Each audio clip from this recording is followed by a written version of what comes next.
This is live from New Delhi. You're watching TT India News Hour, India's voice to the world. I'm Sakal Bhajan. Coming up in the next hour, India's Prime Minister Narendra Modi dedicates to the nation 3 Param Rudra supercomputers. They will help in advanced research from physics to earth science and cosmology. India's monthly economic review for August 2024 shows GDP growing by 6.7%, with all major non-agricultural sectors growing above 5%. Israel's Hezbollah conflict continues. Israeli government confirms it is yet to respond to ceasefire proposal. International community calls for restraint from both sides. US President Joe Biden announces $8 billion in military aid for Ukraine. Russian President Vladimir Putin issues nuclear warning to the West over strikes on Russia from Ukraine.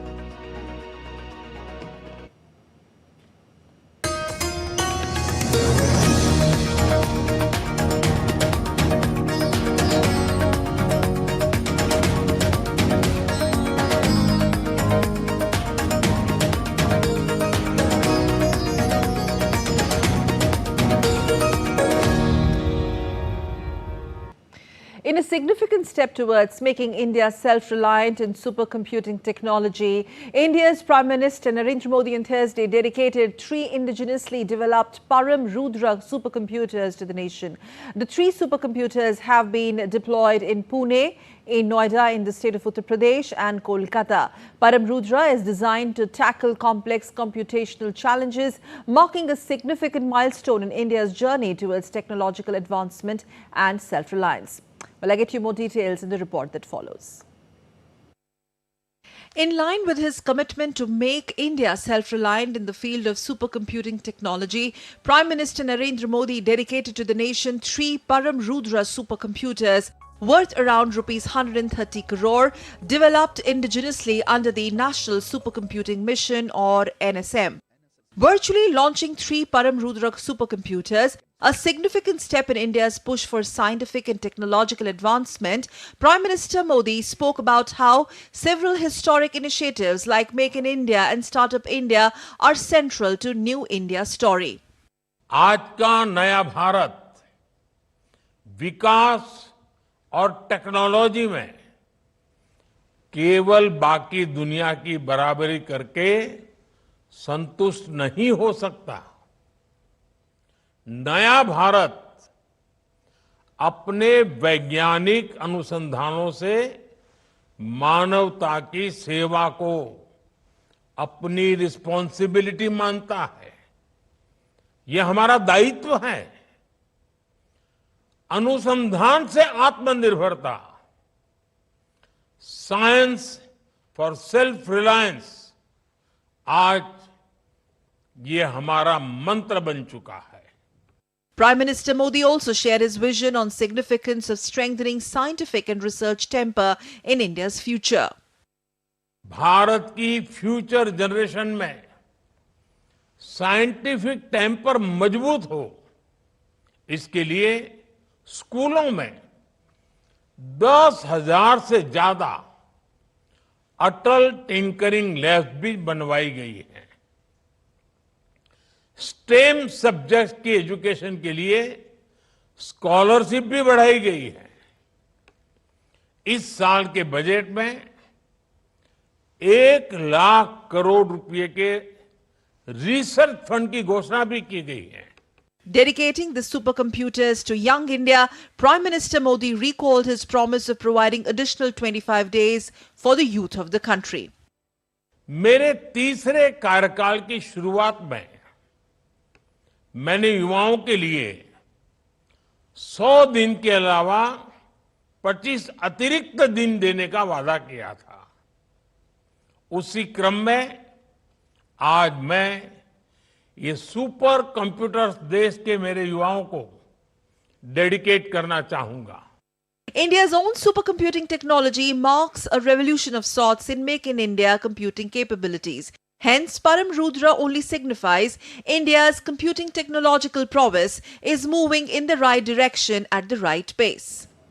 Sakal Bhatt's report for DD India.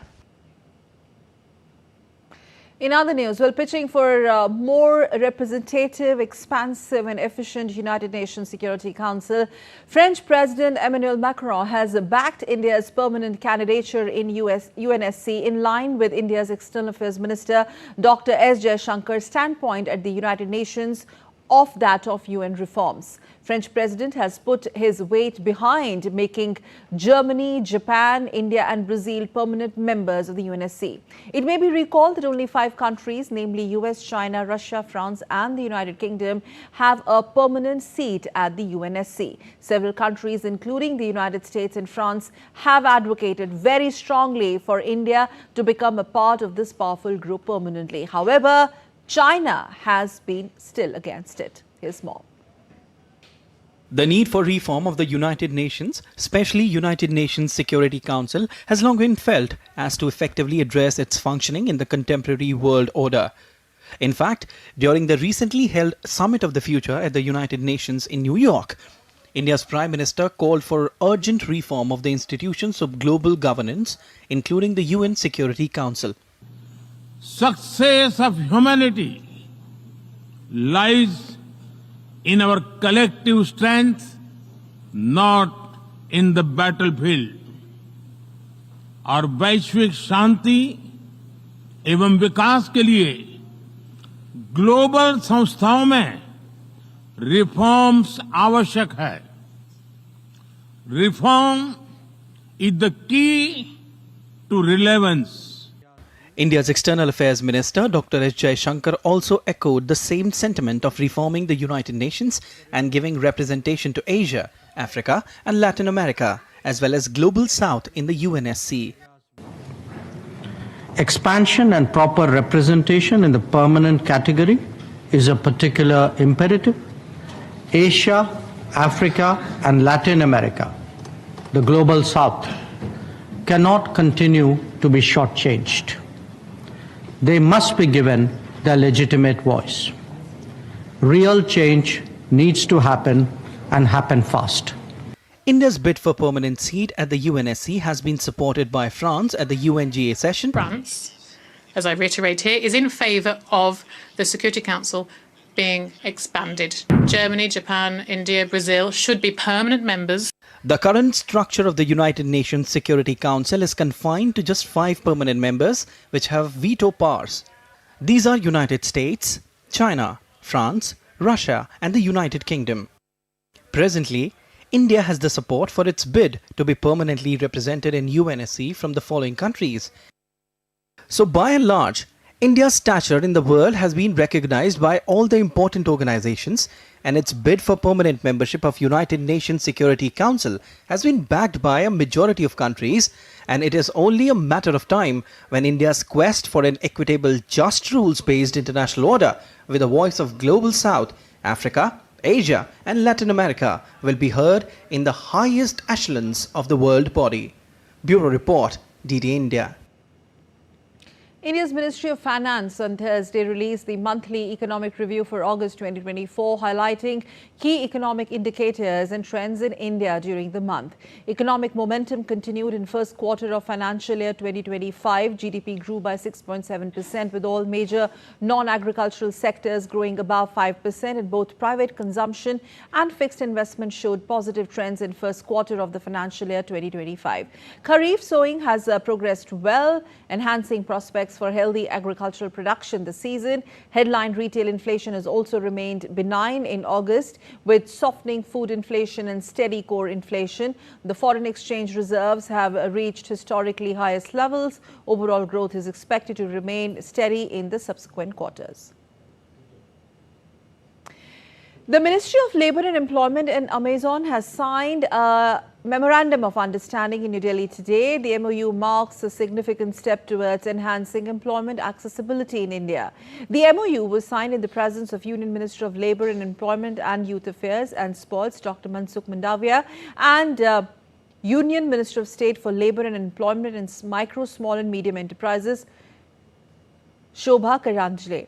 Addressing the gathering, Dr. Mandavia stated that the NCS portal is developing into a one-step platform for assessing employment opportunities across sectors and industries, and this portal is a game changer for young job seekers, offering them various employment-related services under one roof.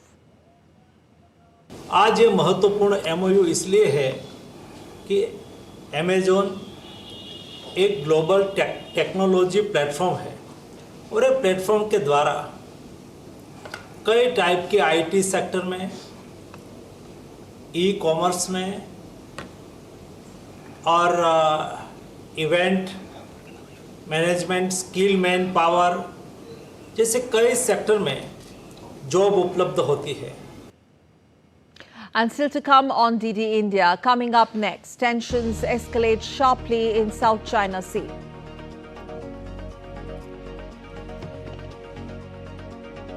And Antony Blinken calls Putin's warning to the West irresponsible and poorly timed.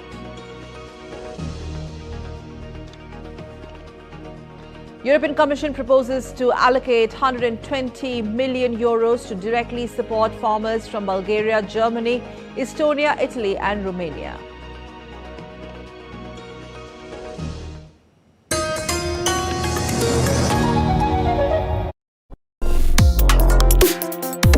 Complex issues, hidden agendas, twists and turns, strategic games. We think all dots are linked. We just need to connect them. Join me every week as I connect the dots to unravel hidden designs in statecraft, mysteries, and decode issues that matter to you. Watch Connecting the Dots with me at these times on DD India.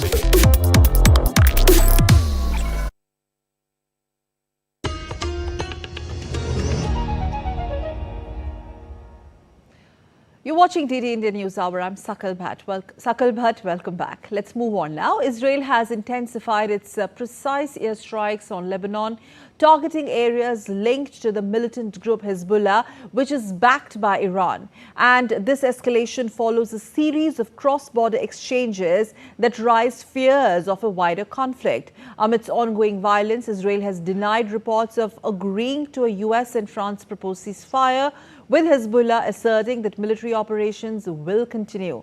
The humanitarian situation is dire, particularly in Gaza, where blockades have led to critical shortages. The international community is urging restraint, emphasizing the need for dialogue and protection of civilians. Saeed Hassan has filed this report.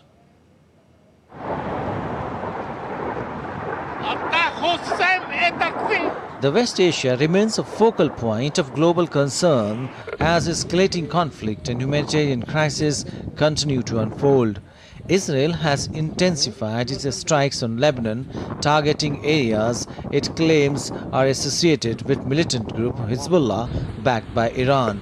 This escalation follows a series of cross-border exchanges that have heightened fears of a wider conflict. The situation remains fluid, with reports of casualties and extensive damages in affected regions. Israel has confirmed that the reports of it agreeing to a US and France proposed ceasefire with Hezbollah are inaccurate and that the government is yet to respond. In terms of Israel's military action to defend this country, the Prime Minister and the Chief of Staff could not have been clearer. The Prime Minister's directed the IDF to continue fighting with full force. According to the plan presented by the IDF, the fighting in Gaza also will continue until the objectives of this war have been achieved. Qatari Foreign Minister, who has worked extensively on West Asia ceasefire with various stakeholders, has displayed a lack of awareness regarding the formal mediation efforts aimed at establishing a ceasefire between Lebanon and Israel, which are being supported by the US and France. I'm not aware of a direct link, but obviously both mediations are hugely overlapping when we are talking about the same parties for the most part that are taking place in that are taking part in this. But I'm not aware of any direct correlation right now in the talks. Thursday's visuals by Al Manar, the television station run by Hezbollah, show the aftermath of an Israeli strike that targeted a senior Hezbollah leader in Beirut. Emergency services and civilians gathered outside a heavily damaged building in one of the Lebanese capital's southern suburbs. The fate of Hezbollah leader was not immediately known.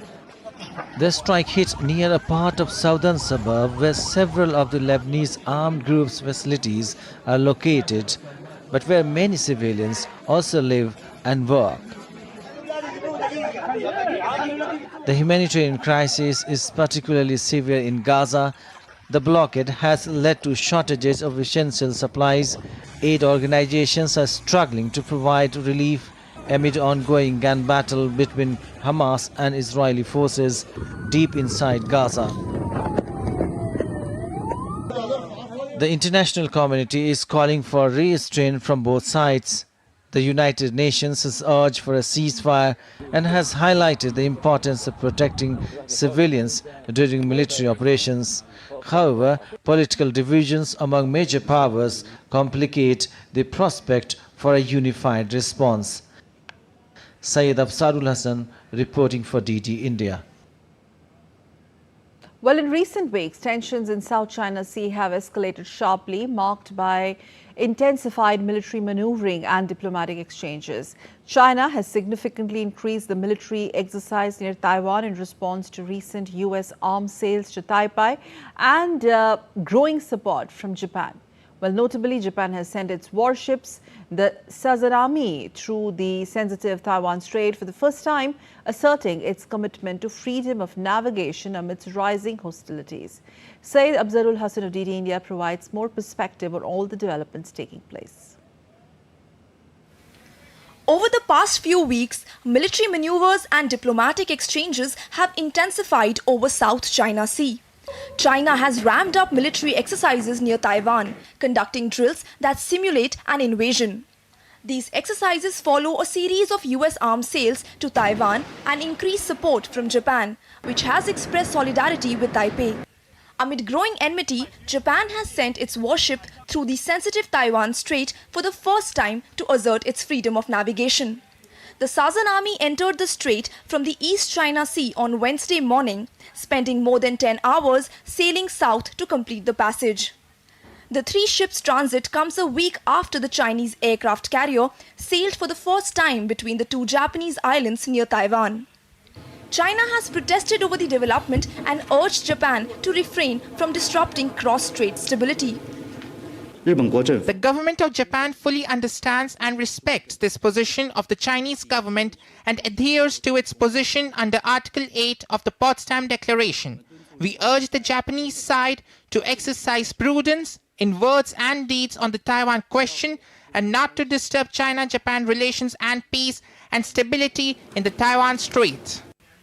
China perceives Taiwan's strengthening ties with Japan and the US as a direct threat to its sovereignty. The recent military drills are a clear signal of China's resolve to assert its claim over Taiwan. Taiwan's defense ministry has raised the alarm on Thursday about a renewed surge of Chinese military activity around the island and live fire drills. While China's defense ministry asserted that its military drills in airspace and maritime areas around Taiwan are legitimate.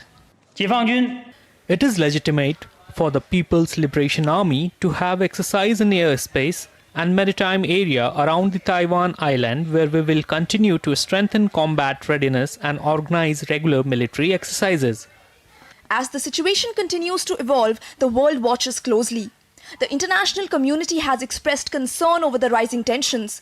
The United States has reiterated its commitment to Taiwan, while the UN has called for dialogue and de-escalation.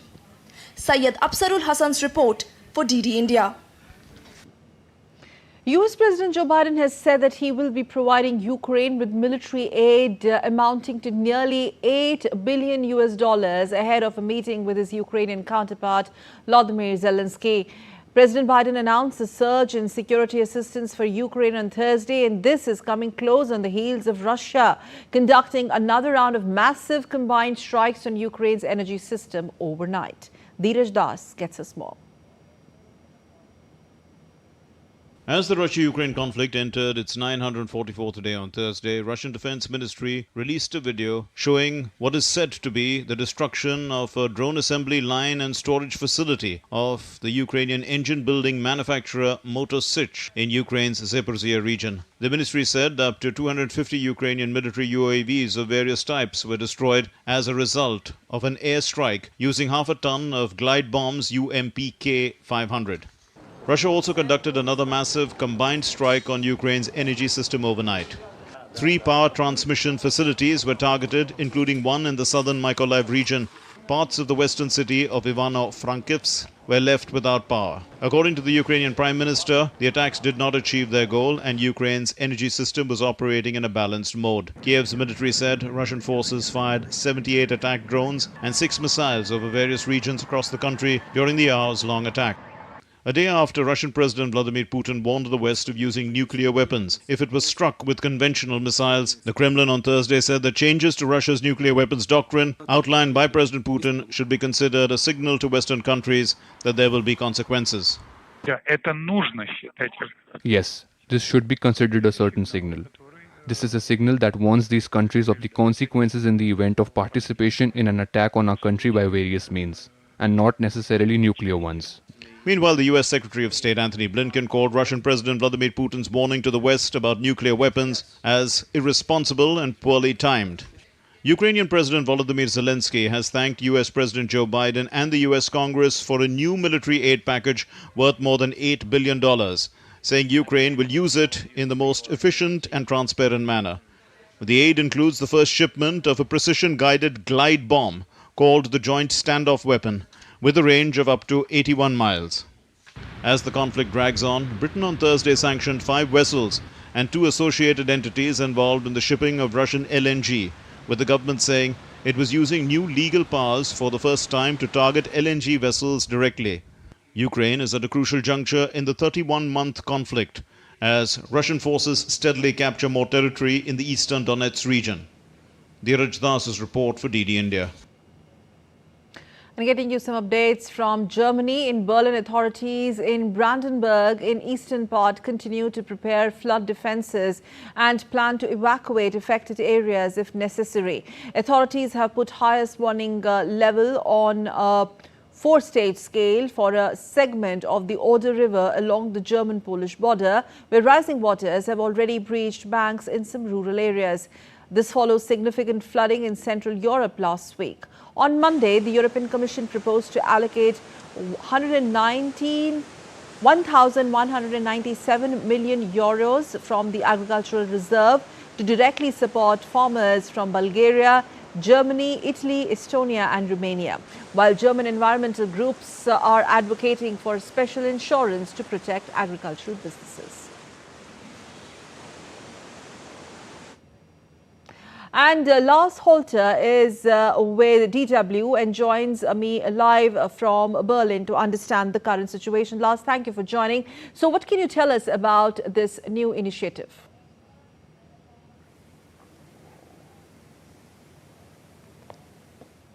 Thanks for having me. Well, this idea is interesting, not last due to the fact that it's coming from NABU. That's one of the largest German environmental groups.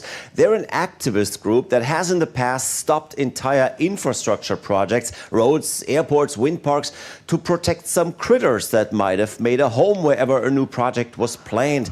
And they're generally not big friends of the agricultural sector because they see today's farmers as at least partially responsible for the problems we're having with climate change. But that's exactly why they're advocating for a new catastrophic insurance program to protect farmers against extreme weather events. They're just tying it to some demands. Most importantly, that farmers do their part to mitigate climate change, that they're making a bigger effort to slow climate change and minimize the problems we're actually dealing with. And that, of course, includes flood events as well as droughts, both the kind of weather events that can easily ruin an entire year's harvest.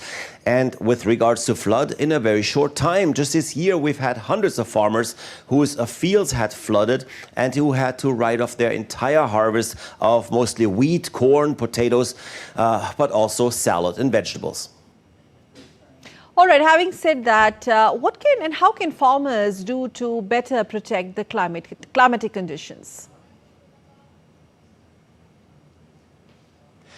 Oh, there's a ton of ways farmers can contribute to a healthier climate. The NABU experts are pointing towards a few major points that would include raising fewer animals, that's mostly cattle, of course, but also pigs, and to a much smaller extent chicken, because meat production comes with enormous methane emissions, and they are known to be one of the major drivers of climate change, right on par with CO2 emissions. Then there's the use of fertilizers that should be given some thought.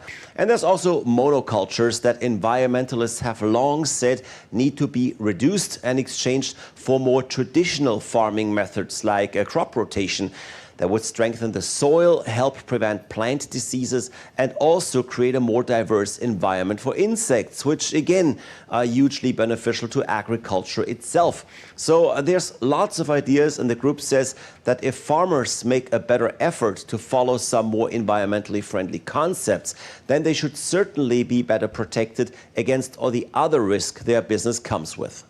Having said that, will we see such new insurance programs then?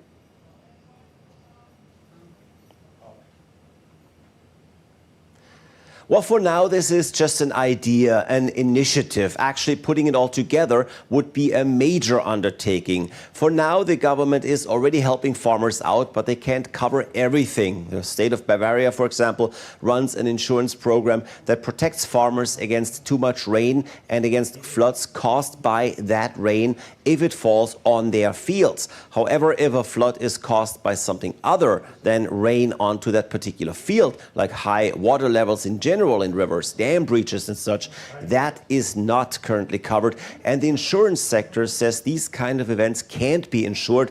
They're simply considered too expensive to cover. So it's unclear if this latest push leads to something, but it does shine a light on the worries of farmers as well as what they can actually do on their own to help fight climate change. Thank you, Lars, for joining us from Berlin on that story. And now let's take a look at other stories making news around the world. And we begin with Spain. Hundreds have protested in Madrid on Thursday in an effort to force an agreement between the government and the business sector over a reduction in working hours. Led by Spain's main employers association, protesters gathered in front of a building and waved red union flags and chanted slogans demanding a reduction in the working hours. South Korean lawmakers on Thursday passed a bill that criminalizes possessing or watching sexually explicit deepfake images and videos, with the penalties set to include prison terms and fines. The bill will now need the approval of President Yoon Suk Yeol in order to be enacted. Grieving relatives, friends and officials gathered to pay their respects at a memorial service in Kenya for 21 young schoolboys who lost their lives in an overnight dormitory fire at Hillside Academy in central Kenya on September 6th. Well, still to come on DD India News Hour. Coming up next is what we have lined up for you. We will be discussing Prime Minister Modi's commitment to make India self-reliant in the field of supercomputing technology with our guests in our studio with the launch of Param Rudra. And India's pharmaceutical sector is on an impressive trajectory. We get you more.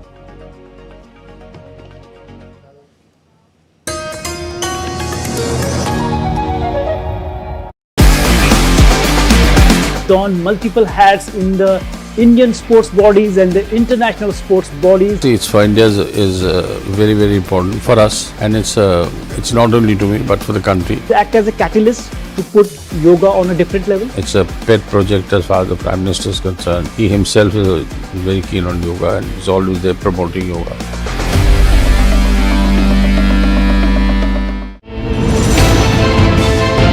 Geopolitics and trade deals. Economic challenges amid development. Hard work and the path to prosperity. It's the economy always. Between walkers, money is what money does and says. Supply creates its own demand. Between the bulls pulls and bears tears. when supply chains globalization and India rises to the podium. We'll get you centered with the economic brief at 8 p.m. every Thursday on DD India. Global warming and climate change are political and ethical issues. They're issues of rights, of equality, and of justice. Let's take a look at some of these questions that surround the idea of climate justice. We have to move to green energy, which is solar and wind and all others. And therefore, we cannot have such a large area for conservation of the GIB. Art doesn't sort of hit you on the head and sort of make you feel defensive. It proposes, and then the viewer can take away an idea, thought, and hopefully act on it to make a bit of a difference. They had a show called Shubh Kal, and it was one of their oldest radio programs. So I used that show as my platform and started to work on creating content around climate change for this particular show.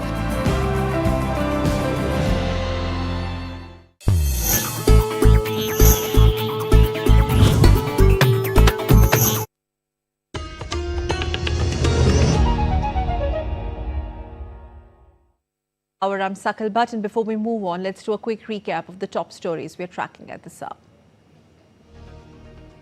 India's Prime Minister Narendra Modi dedicates to the nation 3 Param Rudra supercomputers. They will help in advanced research from physics to earth science and cosmology. India's monthly economic review for August 2024 shows GDP growing by 6.7%, with all major non-agricultural sectors growing above 5%. And Israel's Hezbollah conflict continues. Israeli government confirms it is yet to respond to ceasefire proposal. International community calls for restraint from both sides. US President Joe Biden announces $8 billion in military aid for Ukraine. Meanwhile, Russian President Vladimir Putin issues nuclear warning to the West over strikes on Russia from Ukraine. Going back to a top story on the launch of supercomputers Param Rudra by Honorable Prime Minister of India, Honorable Prime Minister Narendra Modi. We're going to talk about the big picture when it comes to how this is going to be a game changer in supercomputing domain in science and technology, but most importantly, the home-driven science and technology, homegrown science and technology. And we're very glad to have a high-powered panel on DD India and in our DD India studio. Welcome Sunita Verma, scientist Group G with a group coordinator. She's also a group coordinator in R&D in Electronics and IT, Ministry of Electronics and IT. Thank you very much, ma'am, for taking out time on the story. And also Dr. Abhilasha Gaur, CEO, Electronics Sector Skills Council of India, India's own supercomputer Param Rudra, launched by Prime Minister Modi. Ma'am, I would like to start with you. So we heard Prime Minister. It was a very powerful speech at the launch where he outlined the broader vision as far as India's science and tech, and particularly the supercomputing domain made in India is concerned. How significant is this going to be for the times to come, and especially putting India on the world map? Because he said that it's not only what we have to, showcase to the world, but we have to do more. Yes, definitely. So our Honorable Prime Minister's vision is always, bringing in more of Atmanirbharta, or made in India. And we have started with the National Supercomputing Mission, where we are not only looking at design and development, manufacturing of supercomputers in the country, but the complete ecosystem is being developed here in the country, making it truly Atmanirbhar and initiative by the country. Supercomputers, I think, will be are a very important part of our digital India innovation and our research. The research going at the across the country to the maximum of researchers. It is not only being Atmanirbhar, but we are being very cost effective, giving employment, generating employment. Yes. There is a network of the supercomputers which have been set up, and this is the first in the series which is totally designed, manufactured and developed in the country by CDAC. CDAC is an R&D organization of our ministry, which was developing Param supercomputers since 1980s, 90s. So now we have come a very long way. True. And now we have our own servers, we have our own software stack, we have our own network system. And so we have India is owning it fully. True. So we have increased the local content way back from 15% to 50% now. And then later on will be going for our own chips, so as to say, our own SX, the GPUs, graphic processor units, and our central processing unit, CPUs, which are an integral part of the supercomputer. So that will also be developed and designed in India. So we are going towards that. Let me take also opening reactions from Dr. Abhilasha Gaur. Ms. Gaur, Dr. Gaur, how do you see this launch, and also in tandem with science for self-reliance as reiterated by Honorable Prime Minister today? I think it's a day where we all Indians should have proud, and in the evening when Honorable Prime Minister launched this thing, I think we all were very, very happy. And if I talk about the national, this mission, supercomputing mission, it started almost 9 years back in 2015 when Ministry of Electronics and IT with the Department of Science and Technology, they started this in 2015 with the implementation by CDAC Pune and IISc Bangalore also. So what we see is, the series, how India has started working on it around 9 years back, and then what kind of success we see now. And this is, you can see, it's just the starting. There's the baby steps, because right now we are talking about supercomputing, high performance computing, and later on Prime Minister also mentioned that in the days to come about the quantum computing also. So I think we are on the right track. And when we talk that almost 77 years of independence and 2047 we want to be a developed nation once we'll complete 100 years of independence. So I'm sure that I'm really happy that our research team and all the scientists who have played a very, very key important role in development of these supercomputers and high performance computing systems. So my congratulations to all the team who have worked on it, and to all the Indians also. We have, in fact, one of the representatives of one of the important teams behind this mission, rather. Ma'am, we are given to understand that the significant portions of its components, some portions of the components are manufactured in India or are assembled in India. Going forward, if you could just give us an insight in what all domains, just for a layman to understand, not keeping it very technical, will this technology be of a use? Yes, so if we talk about supercomputers or high computing, it is that it can perform lots of operations, parallel operations, and at a time. So if we have immense data, bigger data, and we want to do real-time compute, so we look at supercomputers. So if we look at, suppose, weather monitoring is one of the examples. So weather monitoring with a smaller amount of data can give you some precision. But the more the data, the bigger, the better will be the precision, the finer details you can get. The predictions and analytics will be more accurate. So with these are some few examples. So, and even in suppose I look at genomic drug discovery.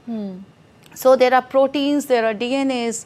So going to that level of research, that looking at each of the protein in the DNA and then looking at the impact of what it will be on the health. So you can even look at precision health or a very personalized health for a person.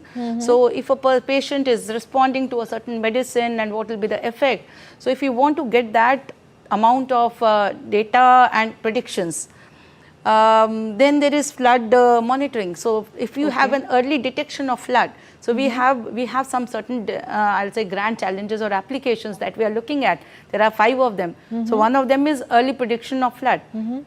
So we are working with Central Water Commission, where we are predicting flood maybe two days in advance, where the government and the authorities can plan on how advisories to so send the advisories, set up infrastructure. What about artificial intelligence? Yes, so because that's the keyword these days. So high performance computing also involves a lot of wherever the application is there developed. So AI is an integral part of it to make it more accurate and to make it more detailed.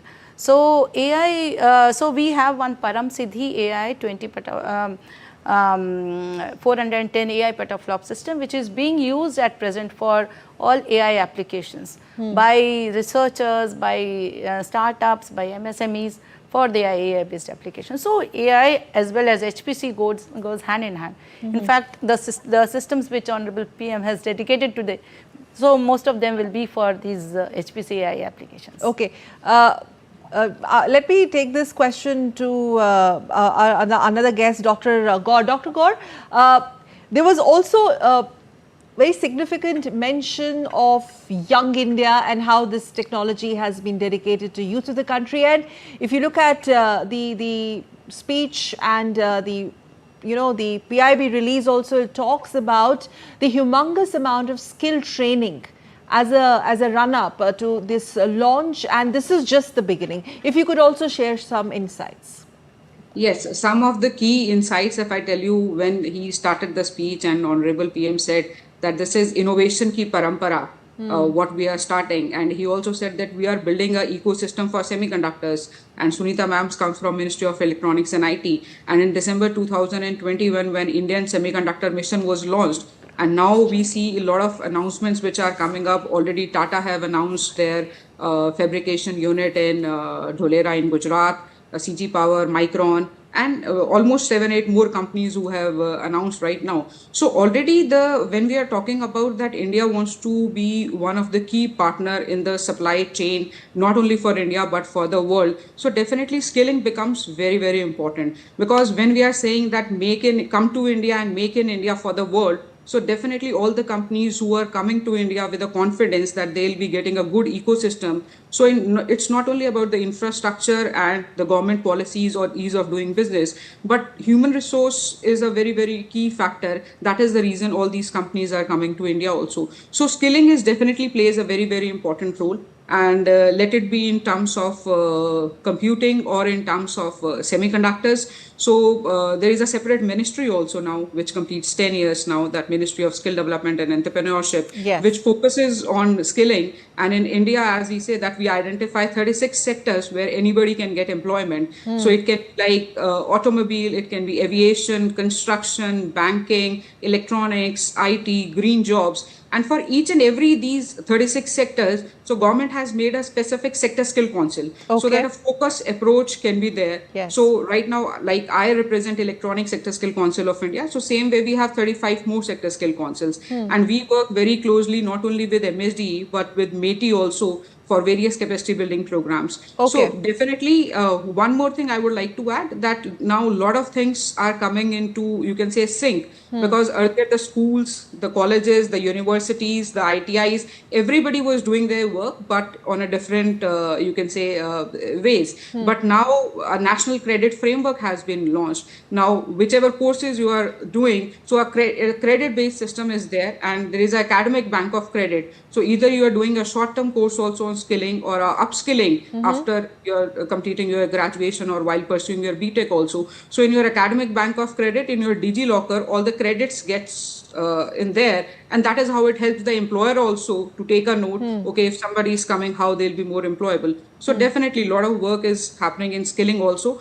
So quantum and supercomputing, HPC, definitely now a lot of work we see that we'll be doing in future also, because it will be generating a lot of jobs in data science, data mining, because once we'll be getting so much of data, so AI, ML, data mining. So these are some of the, you can say, the verticals where we can see a lot of opportunities for the youngsters in the coming years. Okay. One final question. I'm sorry, we're really running short of time, but I would start with Dr. Gaur. Now, it's also being pitched as one of its kind attempt to boost one of its kind attempt to boost countries' computing power. How do you decode this? What makes this so super special? See, super special is when we started with the normal computers and now we talk about supercomputers. So it is, you can say 1,000 or 10,000 times more fast the calculations will happen. It is not only 0 or 1 or binary form. It is like Sunita ma'am also said that it is the parallel computation which happens. So when we are getting a lot of data in so many fields, let it be biotechnology, let it be if we are talking about industry 4.0 or manufacturing. So if we'll be able to do this data and if we'll be able to run a lot of AI and simulations on this data, so definitely the kind of decisions what we'll be able to make, the kind of research it will assist, I think it will have many folds development what we'll be seeing not only in manufacturing, we'll be seeing the results even in healthcare, medical, even in agriculture, and as the weather forecasting also says. So definitely it's a 360-degree view or impact what the supercomputing will be having on India's development in the coming years. Yes. Ma'am, your take? Yeah, so definitely I think the impact will be on all the sectors because research is important in all the sectors, and supercomputer is something, and AI along with the supercomputers is AI enabled supercomputers are actually used for training, for deep tech research, and also for taking developing new applications and solutions for the mankind. So for us it is very important that all the applications that we develop, we have the researchers who have the handy systems and in their and access to that, and we are enabling that through this growth. And I was just giving an example of one NCRA system in Pune, where this will be used for the fast radio burst real-time monitoring and seeing if there are any for pulsars. And this will be one of the, I think, the path breaking or breakthrough research, which will really enable us to look more into the cosmology, into the astrophysics areas.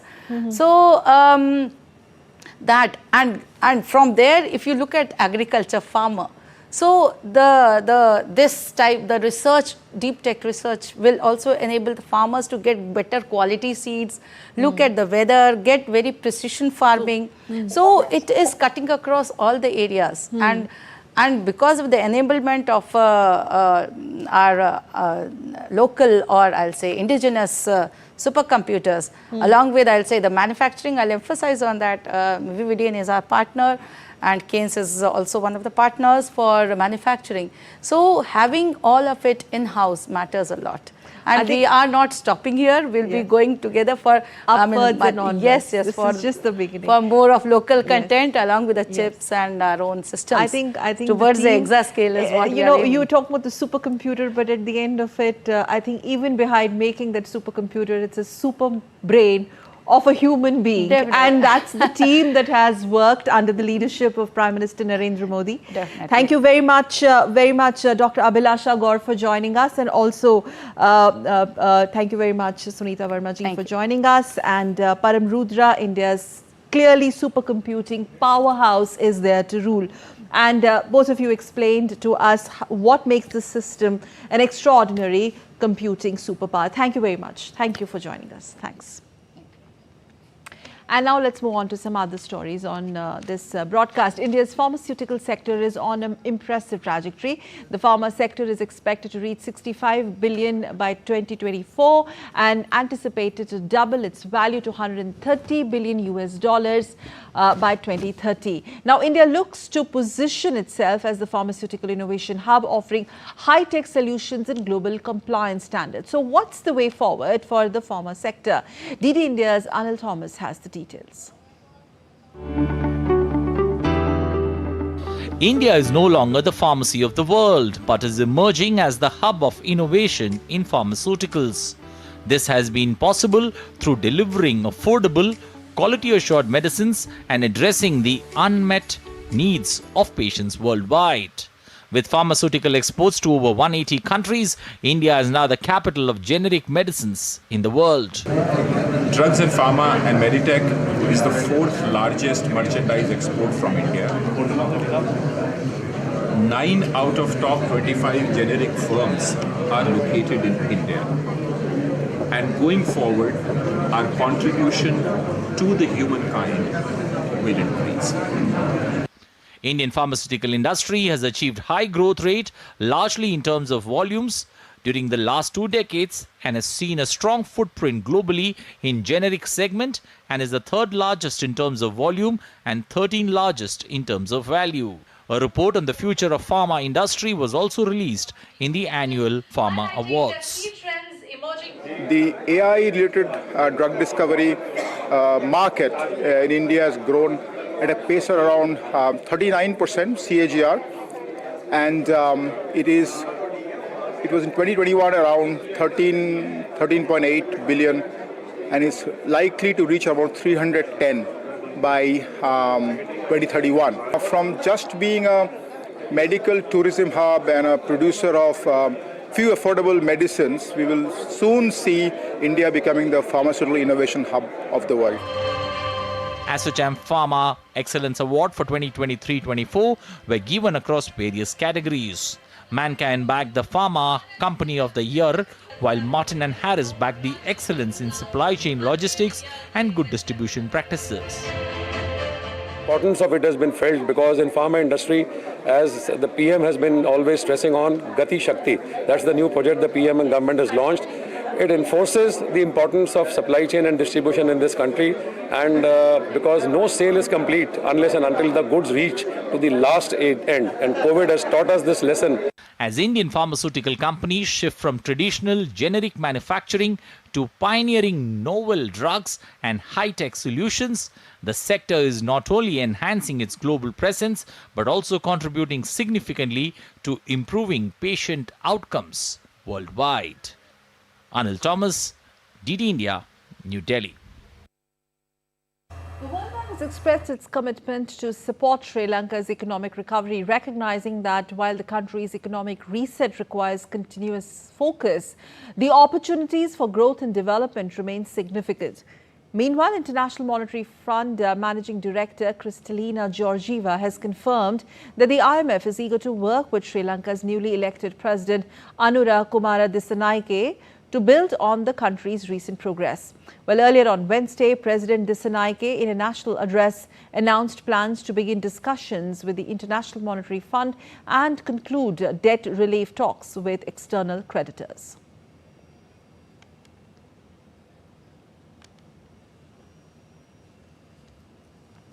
You're watching DD India News Hour. It's time now to get you some sports news.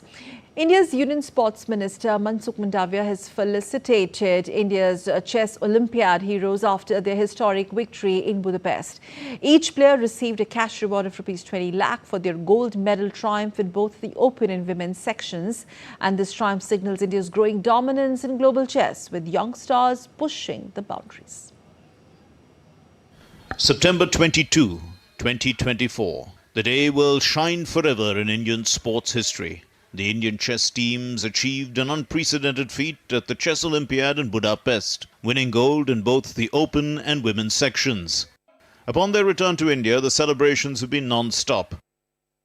Prime Minister Narendra Modi was the first to felicitate the chess contingent, praising their unmatched dominance.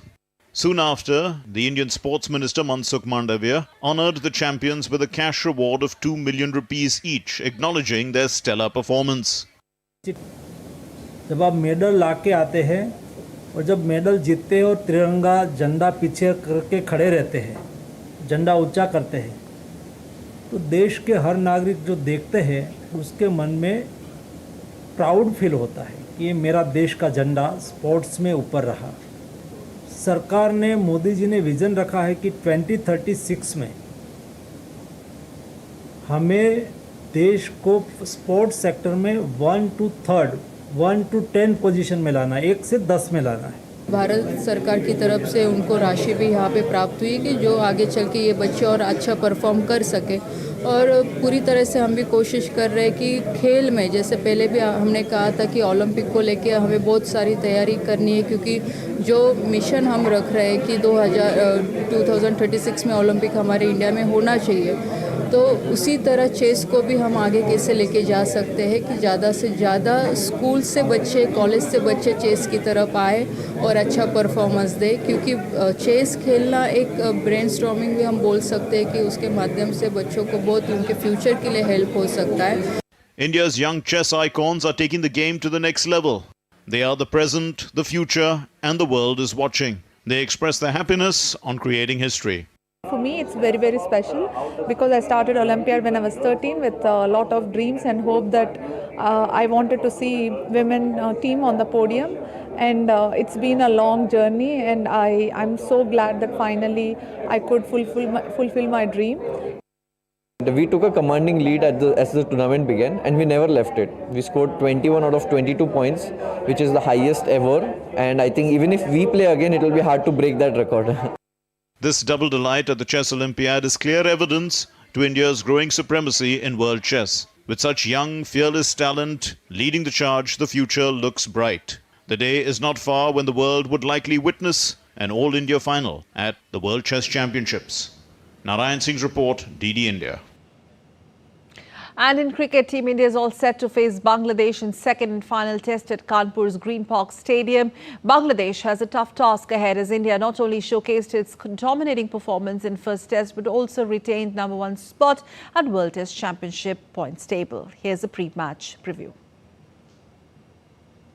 Indian men's cricket team is all set to take on Bangladesh in second and final test, this time at Kanpur. Team India registered a dominant 280-run victory against Bangladesh in Chennai in the first test and retained the same squad for the second one. If we talk about the pitch conditions for the second test will see a pitch designed to cater to both seamers in the early stages and spinners later on, promising a 5-day contest. The pitch is likely to assist pacers during first two sessions, providing bounce and movement as well. Now also spinners can have an upper hand from day 3 onwards. Talking about India's squad, key players rose to the occasion to make it a dominating start for Team India in the first test, where Ravichandran Ashwin dominated the proceedings with his player of the match winning all-rounder performance.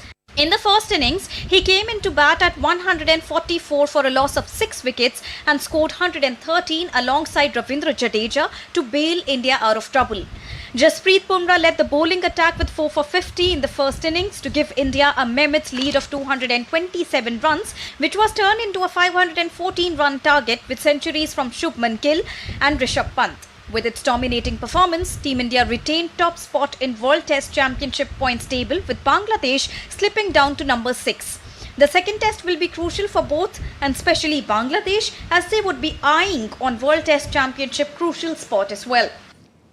Sports Desk, DD India.